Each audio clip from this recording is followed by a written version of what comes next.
여러분, 안녕히 주무셨습니까? 좋은 아침입니다. 오늘도, 하나님 앞에 간절한 기도를 드려주신 우리 박수지 집사님, 진심으로 감사드립니다. 오늘 제23강, 요한계시록 3장 여섯 번째 시간 공부합니다. 네, 일곱 교회에 보내는 기별을 계속 공부하고 있고요. 지금 빌라델피아 교회를 공부하고 있습니다.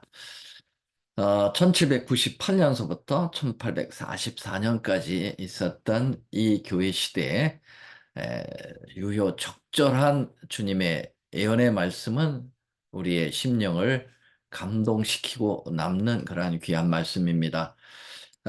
빌라델피아 교회의 이름의 뜻은 형제 사랑이라고 말씀드렸죠. 헬라어의 두 말의 합성어입니다. 필로스라고 하는 우정적 사랑, 그 다음에 아델퍼스라고 하는 에, 그 형제라고 하는 말이 합쳐진 거죠. 이 아탈러스 2세와 유메네스 형제 사이의 애정을 나눈 그런 도시라 그렇게 말씀드렸습니다. 빌라델피아 교회 시대가 1798년인 것은 한때 두때 반때 끝인 교황권이 한번 꺾였던 그 시대부터 윌리엄 밀러의 재림운동과 대실망까지 1844년까지의 시대를 잡았습니다. 지리적 위치는 이렇게 보여지고 있고요.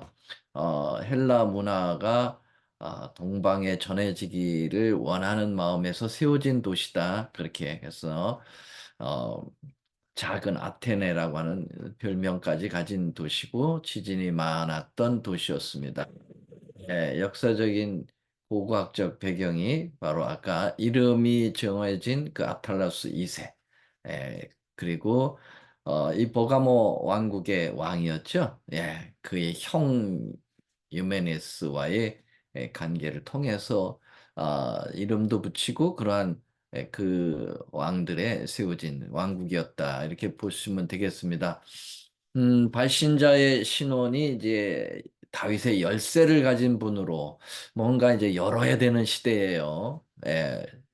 종교개혁 4대 시대가 미완성, 불완전한 종교개혁이 이루어졌기 때문에 답답한 상황이었어요. 그래서 뭔가 이제 해외로 돌출시켜야 되는 그러한 뭔가 문이 열려야 되는 그러한 시대에 주님은 열쇠로 특별히 다윗의 후손 왕의 권세를 가지고 이제 여시게 되겠다라는 거 말씀드렸습니다. 이미 이사야서에도 그 예언이 나와 있고요. 예수님이 너는 열쇠의 문은 네 가지입니다. 무덤의 문도 열시고 선교의 문도 여시고 생명의 문도 여시고 하늘 성소의 문도 열으셔야 되는 분이신데 특별히 이 빌라델피아 시대에 여는 문은 두 가지입니다. 하나는 선교의 문이고 두 번째, 네 번째는 열린 문, 하늘 성소의 열린 문. 두 가지를 이제 우리가 공부하게 되겠습니다. 자, 여기 내가 내 앞에 열린 문을 두었을 때 능히 닫을 사람이 없을 때 내가 내 행위를 아노니 내가 적은 능력을 가지고도 내 말을 지켰다라고 하는 칭찬이 나와 있는데요.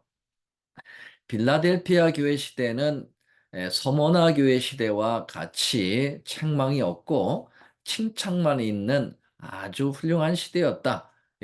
그래서 이 시대, 훌륭한 시대의 칭찬에 또 문이 나오잖아요. 열린 문, 나오는데요. 그러면 칭찬받은 두 열린 문, 아까 말씀드린 대로 선교의 문이 열렸고요. 하늘 성소의 문이 열렸습니다. 선교의 문이 열리는데 괄목할 만한 인물이 하나 있었다고 그랬습니다. 그것은 윌리엄 캐리, 구두 수성공이었지만은 그는 세계를 가슴팍에 품고 열망 가운데 세계 문을 두드리고 열고 정말 세계 선교의 아버지로 우뚝 서게 됐다라고 말씀드렸습니다.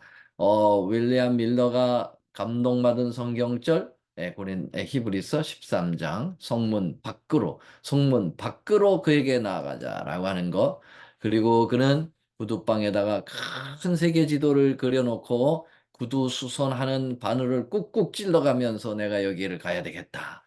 세계를 복음화해야 되겠다. 구두 공장장에서 세계 복음 공장장으로 우뚝 선 윌리엄 캐리에 대해서 어제 말씀드렸습니다.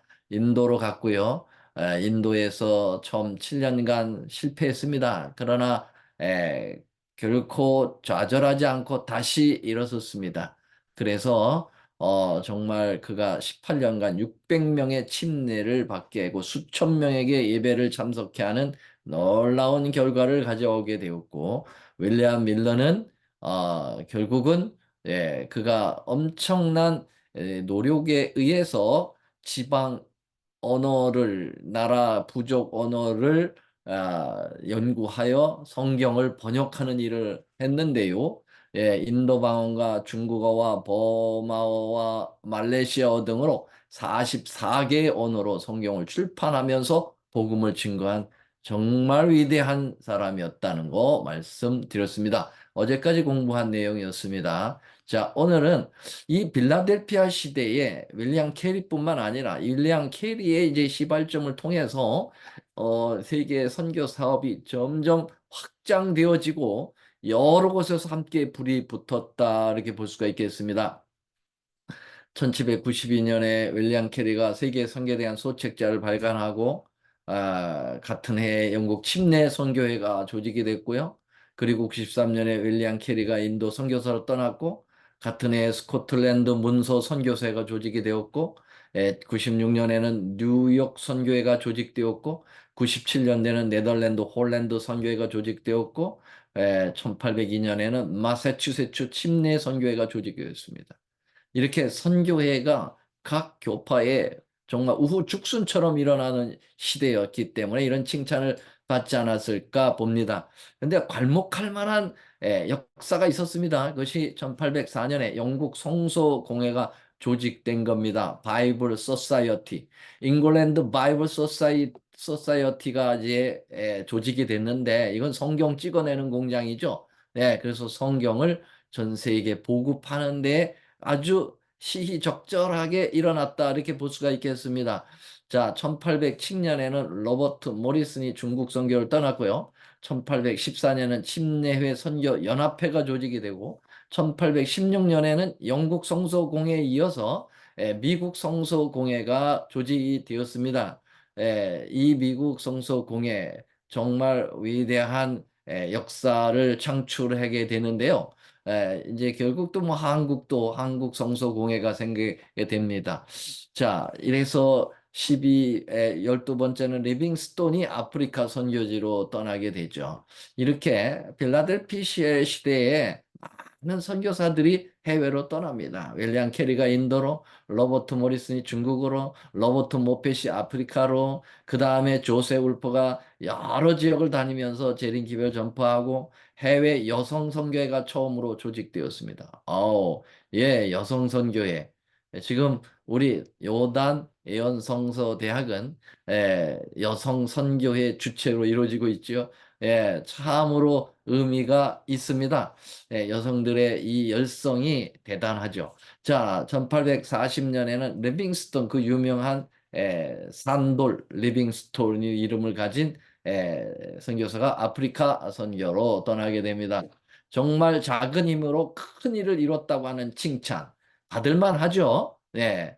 1784년에 전 세계에 20개소의 선교 본부가 있었고 절반이 이제 모라비아 교도들에 의한 것이었지만은 영국의 구두 수성공 윌리엄 캐리가 세계 선교에 사명을 붙이면서 정말 우후죽순처럼 일어났던 위대한 해외 선교문이 이 빌라델피아 시대에 열렸다라는 것이죠. 자, 두 번째 문은 무슨 문이라고 그랬죠? 하늘 성소문이 열렸다는 것입니다. 하늘 성소의 문이 열렸다는 거, 이거 굉장히 중요하죠. 여러분, 하늘 성소의 이 선교의 문에는 괄목한 인물이 윌리엄 캐리라고 했다면은 하늘 성소의 문을 여는 일에 그 계시 예언을 해석하고 거기에 많은 영향을 줬던 괄목한 만한 인물이 있다면 누굴까요? 예, 여러분, 성은 똑같아. 윌리엄. 누굴까요? 아시는 분은 뮤트 풀고 한번 말씀해 보세요. 윌리엄? 밀러? 네, 윌리엄 밀러. 네.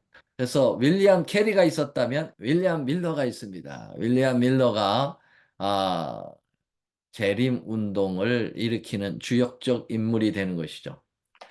어, 윌리엄 밀러는 진실하고 정직한 농부였습니다. 밀러는 독립전쟁의 투사인 용감한 아버지와 침례교회 목사의 딸인 어머니 사이에서 16남매 중 장남으로 매사추세츠 주에서 태어났습니다. 와, 참 자식도 많이 낳네요.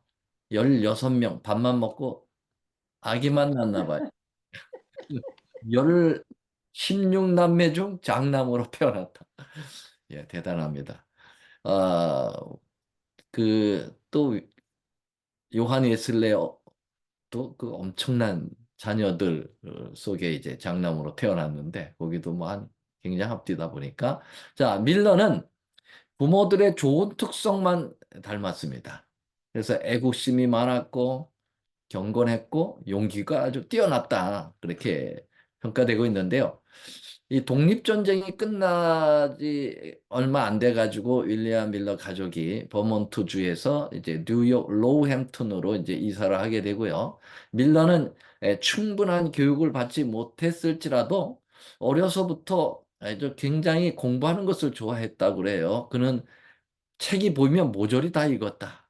그만큼 이 독서가 다독가였습니다. 시골 학교에 신통치 못한 공부가 있었지만은 그 어머니의 신실한 도움으로 보충받을 수가 있었다. 우리 예수님의 어머니 마리아가 예수님을 무릎에 앉혀서 정말 신실하게 가르쳤듯이 아마 밀러 엄마가 그런 것 같아요. 그는 건강한 육체를 가졌다고 그랬어요. 어린 시절에 벌써 비범한 지력을 가졌다고 하는 증거가 나타냈고요. 어, 그는 아주 건전한 판단력이 있었고 풍부한 이력을 갖춘 그러한 인물이었다고 보는데요. 그 아주 품성도 도덕적 품성을 잘 소유하고 있어서 아주 청렴하고 검소하고 관대한 인물로 존경을 받고 있었습니다. 또 아주 부지런 건면해가지고 상당한 재산을 소유하게 되었다고 그러네요. 어, 그 재산이 많았다고 해서 그가 그 재산을 가지고 졸부의 노릇을 한 것이 아니라 끊임없이 연구하는 습관을 가지고 있어요. 책을 많이 읽으니까요. 연구열이 있었다는 것입니다. 자, 그 정치와 군사면에서도 상당한 수완을 가지고 있었고, 그러건 아주 폭넓은 그의 인생 삶을 통해서 명예와 재산을 함께 얻게 되는 그러한 인물이었다고 그래요. 이 밀러는 이웃집 처녀였지만은 정말 친구였던 갑돌이와 갑순입니다. 한 마을에 살았는데 서로 연인이 되어서 결혼했는데 루시 스미스라고 하는 여인과 결혼합니다.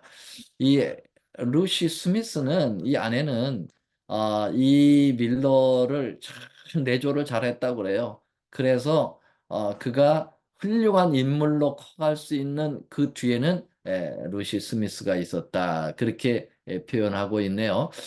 밀러 어머니는 참으로 경건한 부인이었고 그 어린 시절부터 종교적 감화를 많이 끼쳤어요. 왜냐하면 침례교회 목사님 딸이었잖아요. 그래서 밀러에게 좋은 신앙적 영향을 끼쳤는데 그런데 말이죠. 밀러가 이 청년 시대에 들어서면서 뭐 사춘기는 지났지만 그의 이성적 사춘기가 들었나 봐요. 그래서 무신론자들이 많이 주변에 친구들이 있었는데 그 친구들하고 대하면서 말이죠.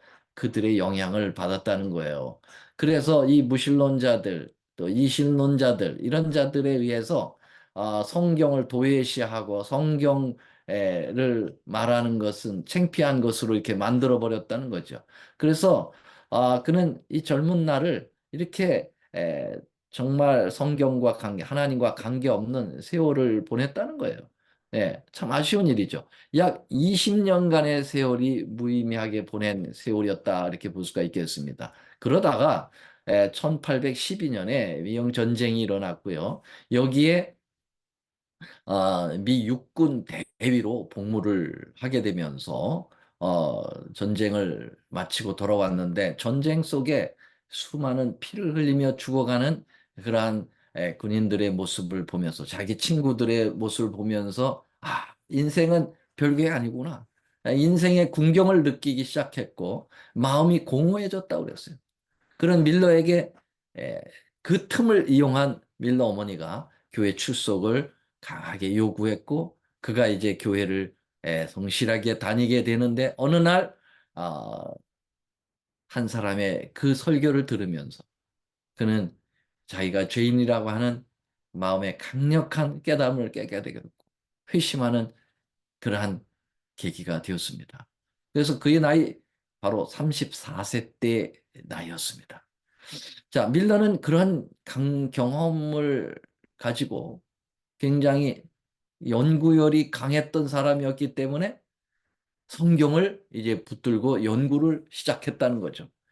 자, 그래서 이 밀러의 이 집약적이고 조직적인 성경 연구가 한 시대를 풍미하는 위대한 에, 재림 운동을 이끄는 선구자의 역할까지 이제 이끌어 나가게 되는데요. 어, 이 부분에 대하여 각시대 대쟁투에는 이렇게 표현합니다. 그는 모든 선입견을 버리고자 힘쓰는 한편 성경의 주석들을 참고하지 않고 관주와 성구 사전만을 이용하여 성경의 구절과 구절을 비교함으로 연구하였다. 그는 그 연구를 극히 규칙적으로 조직적으로 하였다. 그리하여 그는 창세기에서 시작하여 성경 구절 한 절 한 절을 읽어가면서 그 의미가 분명히 이해되기 전에는 앞으로 나아가지 아니하였다. 그렇게 말씀하고 있습니다. 자, 밀러는 오직 성경이라고 하는 그 정신을 루터로부터 받았겠죠. 그래서 성경이 성경을 해석하도록 성경 해석학의 가장 중요한 해석은 성경이 성경을 해석하는 거예요. 여러분, 물론 이제 성경이 좀 어렵고 그래서 그 주석이 필요하지만 루터는 루터가 아니고 그 윌리엄 밀러는 주석을 사용하지 않았다고 그랬어요. 오직 관주 성경 있죠. 성경이 성경을 비교하여 이제 짝을 짓고 연결해 주는 성경이잖아요. 관주 성경. 그다음 성구사전. 성구사전은 무슨 사상이 들어 있는 게 아니에요. 예. 그 성경 낱말을 찾을 수 있는 사전이죠. 그야말로. 그러니까 오직 성경만 붙들고 연구를 했던 거예요. 창세기서부터 1장 1절서부터 성경을 서로 연결해 가면서 연구하면서 그가 이해되지 않는 부분은 이해될 때까지 진도를 멈추고 연구를 하고 이해가 되면 그 다음 절로 넘어갔다는 거예요. 대단한 평신도의 그러한 성경 연구였습니다. 농사꾼에다가 그저 교육도 많이 받지 아니하고 이러한 이 윌리엄 밀러의 성경 연구는 오늘날 우리 평신도들이 배워야 될 아주 중요한 그러한 자세입니다. 밀러는 특별히 이제 다니엘서에 와서 엄청난 자극을 받습니다. 예언이 열리는 거예요. 그러면서 계시록과 연결을 하면서 다니엘서와 계시록을 연구하게 되는데요. 밀러의 이러한 예언 연구의 결론은 예수님의 재림으로 귀결이 되어지게 되는 거예요. 왜 그러냐? 다니엘 8장 14절에 가서 그는 놀라운 경험을 하게 되는 것입니다. 그가 이제 창세기 1장 1절서부터 쭉 성경을 연구하고 나오다가 다니엘서의 그 예언의 맛을 들이다가 계시록을 눈에 뜨게 되고 그리고 다니엘 8장 14절에 와서 그는 절정에 이르게 되는 것입니다. 다니엘 8장 14절.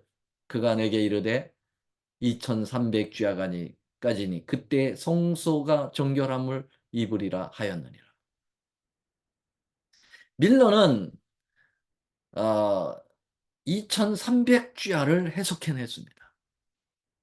성경의 가장 긴 예언, 그리고 시간이 정해진 그러한 마지막 예언입니다.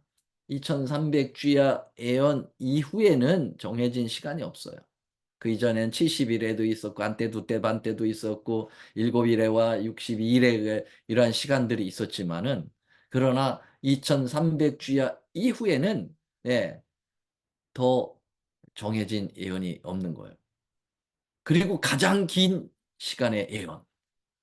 이 놀라운 예언을, 어, 윌리엄 밀러가 평신도 목회자도 아니고, 농부인 이 사람이 이거를 깨달았다는 거죠.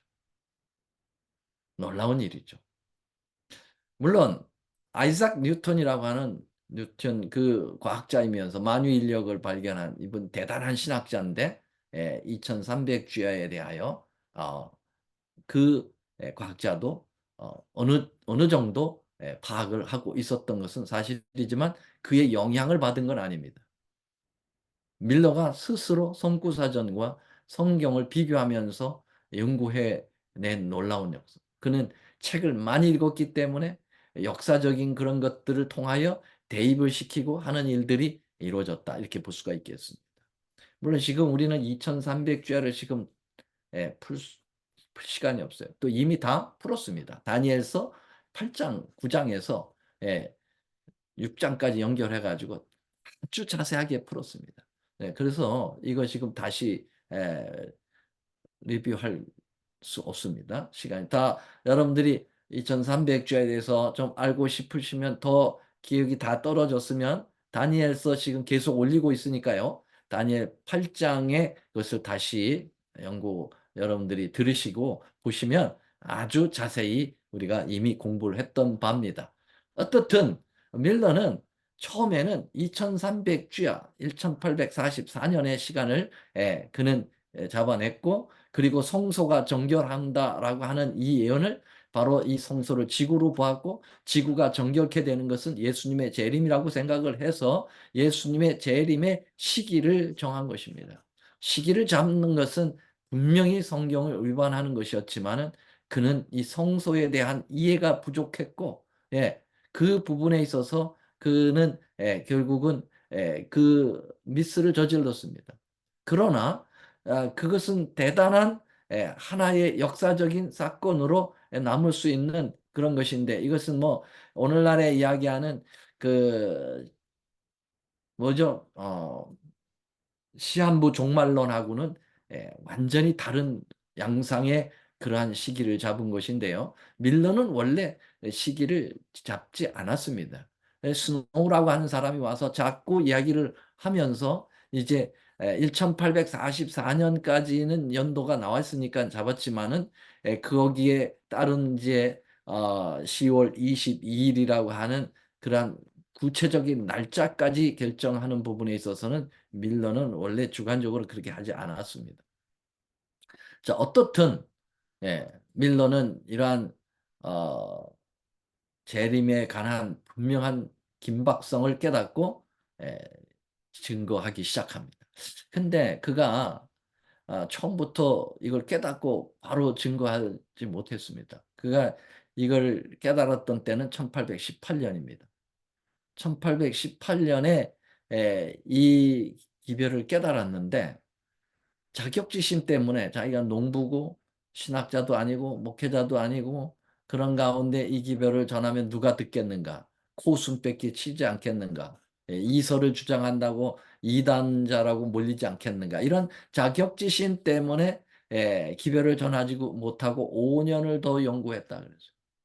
5년을 더 연구해도 확실해. 네. 2300주야와 이 연도가 확실해요. 그래서 확신을 했지만 그 이후로 8년을 또 세월을 망설였다 그랬어요. 예. 그러니까 도합 13년이나 걸렸습니다. 이제 1831년 되었을 때 그는 도저히 이 기별을 전하지 않고서는 견딜 수가 없어요. 에레미야 심정이 생긴 거예요. 예. 그래서 어, 하나님께 기도하죠. 하나님,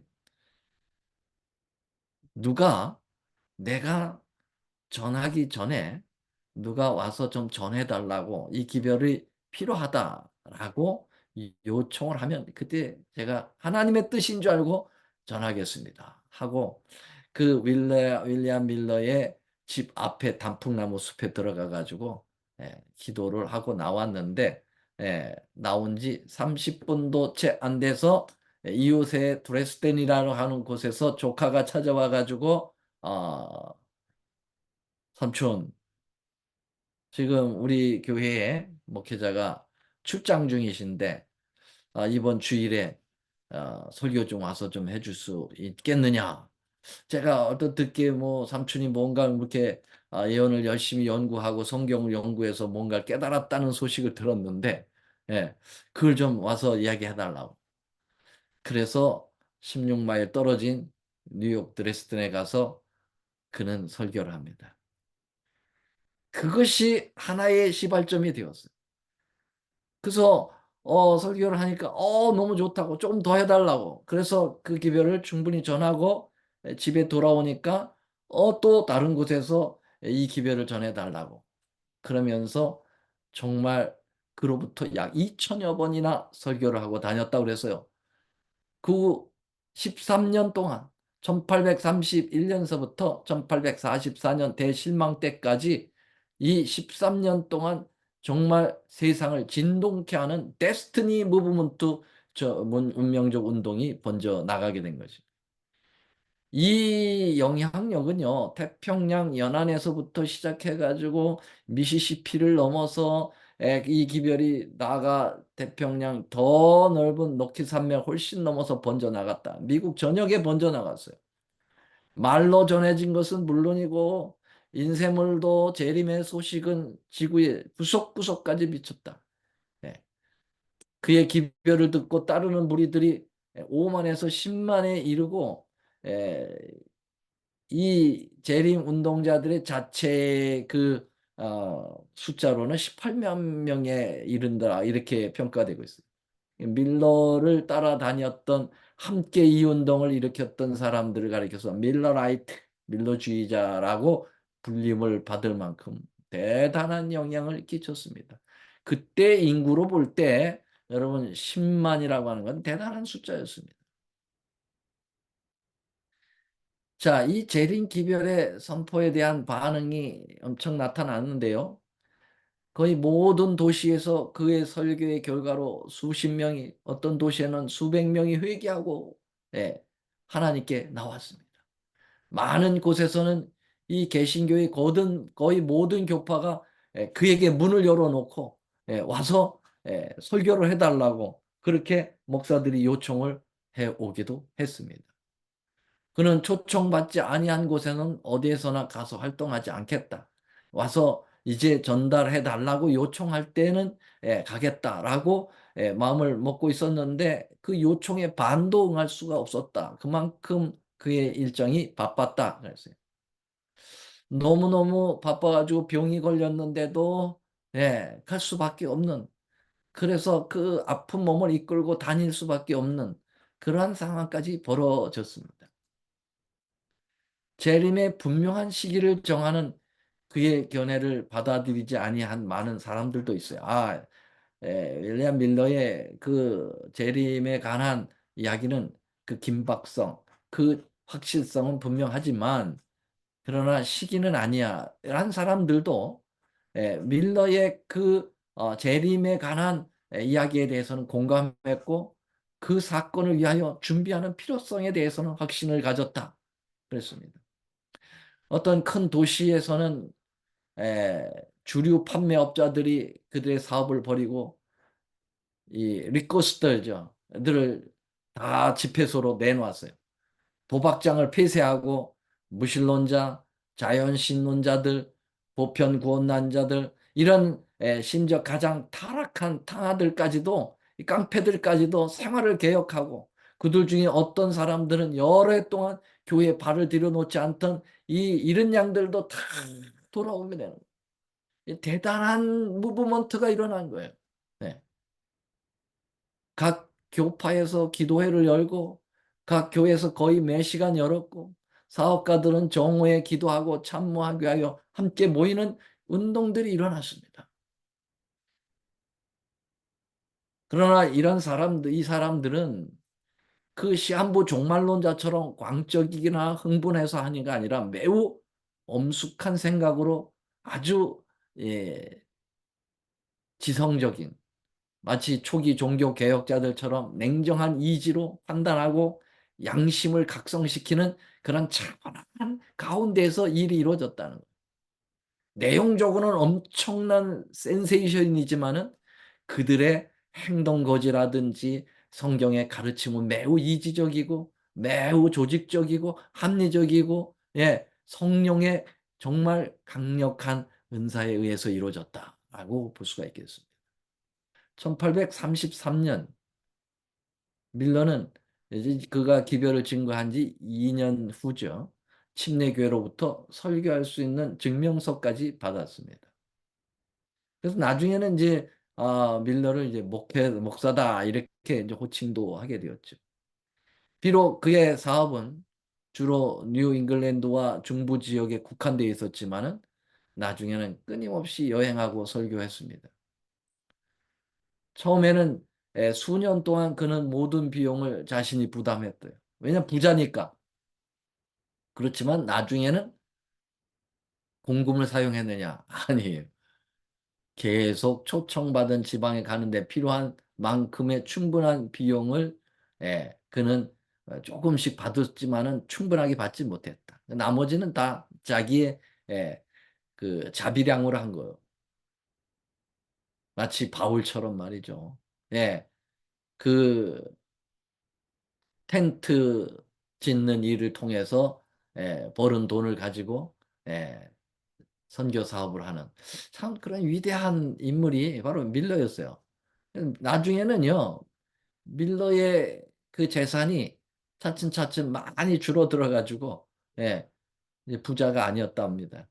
그러한 검소하고 근면하고 또 그가 가지고 있는 농토에서 소출을 내주셔서 하나님께서 그렇게 재정을 뒷받침해 줬다는 것입니다. 자, 이제 오늘 다 이 밀러 얘기를 다 마치지는 못하겠습니다. 아, 시간이 되었기 때문에 내일, 월요일 날 계속해서 밀러와 재림운동에 관한 이 하늘 성소문이 어떻게 열리게 되는지, 이 부분에 대해서 다시 말씀을 드리도록 하겠습니다. 자, 오늘은 열린문 두 가지 중에 하나인 하늘 성소문이 열린 것에 대해까지 말씀드렸습니다. 여러분 말씀 잘 들으셨습니까?